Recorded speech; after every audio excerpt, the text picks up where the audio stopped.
හැමෝටම සුබ දවසක් වේවා. මට ගොඩක් දවසක් ඔයාලට මේ වීඩියෝ එකක් ගේන්න බැරි වුණා. ඒ නිසා මම අද කියලා දෙන්න බලාපොරොත්තු වෙන්නේ ඔයාලට කැබලි සාය. මේ කැබලි සාය ගත්තොත් කැබලි සායේ වර්ග කිහිපයක් තියෙනවා. කැබලි සාය ටයිට් ක්‍රමයේ යටතේ කැබලි 4 ක්‍රමේ මම ඔයාලට කියලා දෙන්නම්. එතකොට ඔයාලට ඕන වෙනවා මිනි ඉස්සෙල්ලාම ගන්න ඉනවට මිම්ම ගන්න. ඊට පස්සේ ගන්න උකුලවට මිම්ම ගන්න. ඊට පස්සේ ගන්න උකුල උස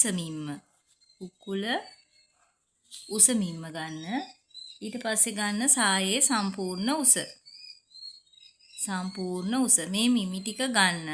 එතකොට මේ සම්පූර්ණ උස ඉනවට මිම්ම උකුල වට මිම්ම මේ උකුල වට මිම්ම ඉනවට ළඟ ඉඳලා උකුල වට මිම්ම ගත්ත තැනට තමයි උකුල උස කියලා ගන්නෙ. ඒ කියන්නේ අපි ඉන ළඟ ඉන අදින තැන තියෙනවනේ. එතන ඉඳලා උකුල වට ප්‍රමාණයෙන් තැනට ඒ තැනට උස ගන්න. එතකොට ඒක උකුල උස වෙනවා. එතකොට මේ මිමි ටික අරගෙන අපි දැන් මිම්මක් හිතාගමුකෝ. මම ගන්නවා ඉනවට 30යි කියලා උකුල වට 36යි කියලා. ඊට පස්සේ උකුල උස ගන්නවා මම 5ක්. ඊට පස්සේ සම්පූර්ණ උස ගන්නවා 28ක්. මම මේ විදිහට ගත්තා කියලා හිතමුකෝ. දැන් අපි මේ මිමි වලට ඉස්සෙල්ලාම අපි කරන්න ඕනේ මේ ඉනවට මිම්ම 4ෙන් බෙදා ගන්න ඕනේ. 4ෙන් බෙදා ගන්න හේතුව තමයි අපි මහන්නේ ටයිට් ක්‍රමයේ කැබලි 4 සාය. ඊට පස්සේ උකුල වටත් ඔයාලා බෙදා ගන්න 4ෙන් මේ මිමි දෙක මුකුත් කරන්නේ මේ විදිහට 34ෙන් බෙදුවහම 7මාරයි. එතකොට 36 4ෙන් බෙදුවහම 9යි. එතකොට 4ෙන් බෙදුවහම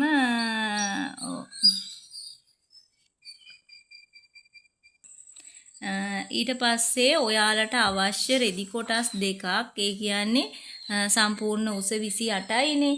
අපි ඊට පස්සේ මැහුම් වාසිත් තියලා උස 30ක් වෙන රෙදි කොටස් දෙකක් ගමු. ඒ කියන්නේ ටේප් එක මේ විදිහට අරගෙන සම්පූර්ණ උස 28යිනේ. සම්පූර්ණ 28යි අපි අඟල් දෙකක් හෝ තුනක් එකතු කරලා 28ට අඟල් අපි කියමුකෝ 31ක්. ඔයාලා පුරුදු වෙන නිසා 31ක් ගමු. 31 වගේ රෙදි කොටස් දෙකක්. අපි කියමුකෝ මේ 45 පල්ල රෙද්දක් කියලා. මේ 45 පල්ල මේ වගේ රෙදි කොටස් දෙකක් අරගෙන ඒ කියන්නේ උස තියෙන්න ඕනේ 28යි 31ක්. ඊට පස්සේ මේ විදිහට රෙදි කොටස නමා ගන්න. මම මේකේ ඇඳලා පෙන්නන්නම්. ඒ කියන්නේ මෙන්න මේ විදිහට රෙදි කොටස් දෙකක් නමා ගන්න. මේ තියෙන්නේ මේ පැත්තෙන් තියෙන්නේ බලවාටිය. මේ තියෙන්නේ නැම්ම. එතකොට මේ නැම්ම. දැන් බලන්න මේ තියෙන්නේ නැම්ම, මේ තියෙන්නේ බලවාටි දෙක, මේ වගේ රෙදි කොටස් දෙකක්. එතකොට මේකේ උස විදිහට තියෙනවා අඟල් 31ක්. ඊට පස්සේ මේ රෙදි කොටස් දෙක එක මත එක තියලා උඩින් අපි මේ විදිහට අඟල් භාගයක් බලලා මේ විදිහට රේඛාවක් ඇඳ ගන්නවා. මේ විදිහට රේඛාවක් ඇඳගත්තට පස්සේ මේ රේඛාවේ ඉඳලා ඔයාලා ඉස්සල්ලාම ලකුණු කරන්න ඔයාලා ගත්ත උකුල උස 5යිනේ. අපි උකුල උස ලකුණු කරලා මේ පැත්තට මේ විදිහට රේඛාවක් අඳිනවා. ඊට පස්සේ නැවත අපි උඩ ඉඳලම සාය උස මාක් කරපු තැනට සාය උස ලකුණු කරලා ඒකත් ඉස්සරහට රේඛාවක් අඳිනවා. ඊට පස්සේ ඔයාලා මේ ඇඳගත්ත රේඛාවල මේ ගැන හිතන්න එපා. මම මේ උස ලකුණු කරේ. මේක ගැන හිතන්න එපා. මම ඔයාලට මේ පැත්ත පෙන්නන්නම් නැවත. ඔන්න ඔයාලා ඉස්සල්ලාම අඟල් භාගයක් තියාගත්තා. ඊට පස්සේ රේඛාවක් ගැහුවා. ඊට පස්සේ නැවත උකුල උස ලකුණු කරා. ඒ රේඛාව දික් කරා සාය උස ලකුණු කරා ඒ රේඛාව දික් කරා. ඊට පස්සේ ඔයාලා ඉන රේඛාවේ මේ බෙදපු වගය දැන් ඔයාලා මෙතන පේනවා මේ බෙදපු වගය කීයද 7මාරයිනේ. 7මාර අපි මේකේ ලකුණු කරා. ඊට පස්සේ මේ රේඛාවේ අපි උකුල වට 4න් බෙදපු වගය ලකුණු කරා. ඊට පස්සේ අපි මේ රේඛා දෙක මේ විදිහට යා කරගත්තා. මේ රේඛා දෙක යා කරගත්තා. මේ රේඛා දෙක යා කරාට පස්සේ මෙතන ලකුණු කරපු අගයට වැඩිය අඟල් 3ක් අපි යට වාටිය ලකුණු කරනවා. ඒ කියන්නේ අපි මෙතන ලකුණු කරපු අගයට වැඩිය අඟල් 3ක් මේ පැත්තට ලකුණු කරනවා. 3ක් ලකුණු කරලා ඒ රේඛාව අපි මේ විදිහට ගහ ගන්නවා. මේ විදිහට ගහගෙන ඔයාලා මේ විදිහට තමයි ගහ ගන්න ඕනේ. එතකොට මේක මේ වගේ රෙදි කොටස් දෙකක් තියෙනවා. මේ පැත්තෙන් ඔයාලට මැහුමක් මැදින් දාගන්න ලේසි. ගොඩක් වෙලාවට ඔයාලා කපල වෙන් කර ගන්නවට වැඩිය කපල වෙන් කරන්නේ නැතුව මේ මෙහුම මෙහිම තියේදි මෙහුමක් ගහන්න අපි මේ පැත්තෙන් මෙහුම් වාසි තියලා කපා ගමු. එතකොට ලේසි ඔයාලට මොකද නැවත කපල මහනවට වැඩිය මෙතනින් මේ මෙහුමක් ගැහුවාම ඒක පළුවක් වගේ අපිට පේනවා වෙනස් විදිහට. මම ඔයාලට කපලා පෙන්නන්නම්. මේ විදිහට මේ පැත්තට මෙහුම් වාසි තියලා අපි මේ විදිහට කපලා මෙතනොත් මෙහුම් වාසි තියලා මෙතනින් අපි පොඩක් හැඩ කරලා කපා ගමු. හැඩ කරලා කැපුවට පස්සේ ඔයාලට ඕනේ නම්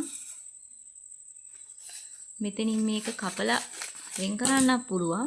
එහෙම නැත්නම් මේක කපලා වෙන් කරන්න නැතුව මෙතන පොඩි මෙහුමක් ගහලා අනිත් පැත්ත පෙරල ගන්නත් පුළුවන්. ඒතර මේ විදිහට තමයි සායේ එක පළුවක් එන්නේ.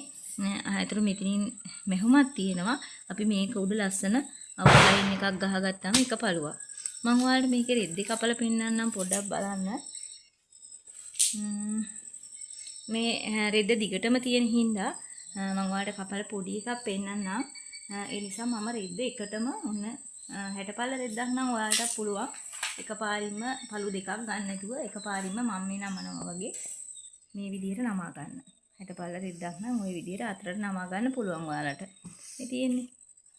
මේ විදිහට නමාගෙන අර වගේම සුපුරුදු විදිහට ඔයාලා මින්ම ලකුණු කරන්න. කියන්නේ මෙතනින් අගල් භාගෙ දිව්වා. මේ පැත්තට රේඛාව ඇඳගත්තා. ඊට පස්සේ උකුල උස ලකුණු කරා.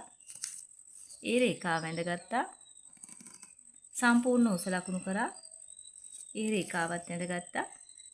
ඊට පස්සේ මම අර කිව්ව විදිහට මිමි ලකුණු කරන්න. මෙතන ඉනවට ලකුණු කරන්න.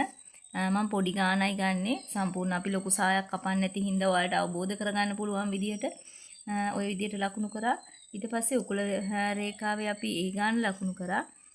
ඊට පස්සේ දෙක යා කරා අපි මේ ලකුණු කරපු මිම්මට වැඩිය අඟල් 3ක් වැඩිපුර යට රේඛාවේ ලකුණු කරලා මේ විදිහට යා කර ගන්නවා.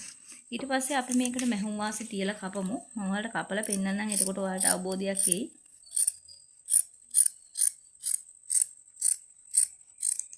මේකට තමයි අපි කියන්නේ කැබලි සාය ටයිට් ක්‍රමය කියලා.